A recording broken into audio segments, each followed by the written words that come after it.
புதுச்சேரியில் காங்கிரஸ் மற்றும் பாரதிய ஜனதா இடையே மோதல் நடந்திருக்கிறது. வாக்குச்சாவடியில் அந்த காட்சிகளை தற்பொழுது பார்த்துக் கொண்டிருக்கிறோம்.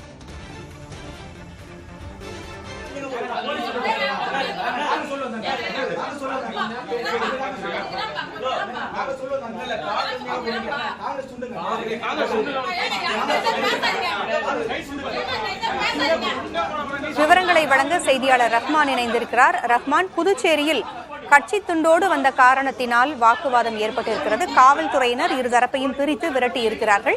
கூடுதல் விவரங்கள் என்ன ரஹ்மான்?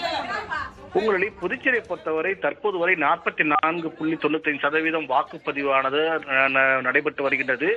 இந்த நிலையில் புதுச்சேரியிலே மற்ற எந்த தொகுதியிலும் பிரச்சனை இல்லை என்றால் கூட புதுச்சேரியுடைய நகரப்பகுதியில் இருக்கக்கூடிய ராஜ்பவன் தொகுதியில் உள்ள சுசிலாபாய் அரசு பெண்கள் நிலைப்பள்ளிக்கு உள்ளே வந்த காங்கிரசார் அவர்கள் காங்கிரஸ் கட்சி துண்டை உள்ளே அணிவித்துக் கொண்டு உள்ளே வந்திருக்கின்றார்கள். இதற்கு உள்ளே இருந்த பாஜக முகவர்கள் எதிர்ப்பு தெரிவித்திருக்கின்றார்கள்.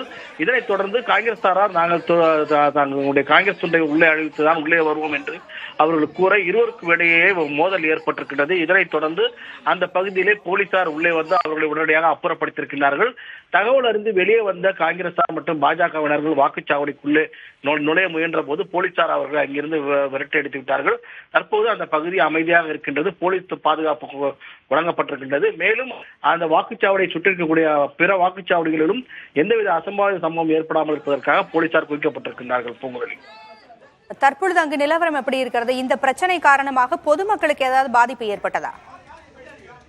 பொறுத்தவரை அதாவது பிற்பகல் 12 மணிக்கு மேல் வாக்காளர்களுடைய எண்ணிக்கை என்பது படிப்படியாக குறைந்து விட்டது. வெயிலின் தாக்கம் அதிகரித்ததன் காரணமாக அனைத்து வாக்குச்சாவடிகளிலுமே வாக்காளர்களுடைய கூட்டம் குறைந்து விட்டது. இந்த நிலையில தான் அந்த கட்சியினர் அவர்கள் வாக்களிப்பதற்காக உள்ளே வந்தார்கள்.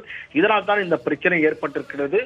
தொடர்ந்து அதாவது வாக்கு சதவீதம் என்பது 12:30 மணிக்கு பிறகு படிப்படியாக சரிந்திருக்கிறது. ஏனென்றால் கடும் வெயில் புதுச்சேரி முழுவதும் சுற்று அடிப்பதால் வாக்கு சதவீதம் என்பது குறைந்திருக்கின்றது. தொடர்ந்து இந்த சம்பவத்தினால் வேறு எங்கேனும் பிரச்சனை ஏற்பட்டுவிடக் கூடாது என்பதற்காக கூடுதல் போலீசாரும் அனைத்து வாக்குச்சாவடிகளிலும் பாதுகாப்பில் ஈடுபட்டிருக்கிறார்கள். இது புதுச்சேரியுடைய நகரப்பகுதி என்பதனால் பிற பகுதிகளுக்கும் இது போன்ற பிரச்சனை பரவாமல் இருப்பதற்காகவும் போலீசார் நடவடிக்கை எடுத்து வருகிறார்கள். தகவல்களை வழங்கியமைக்கு நன்றி ரஹ்மான்.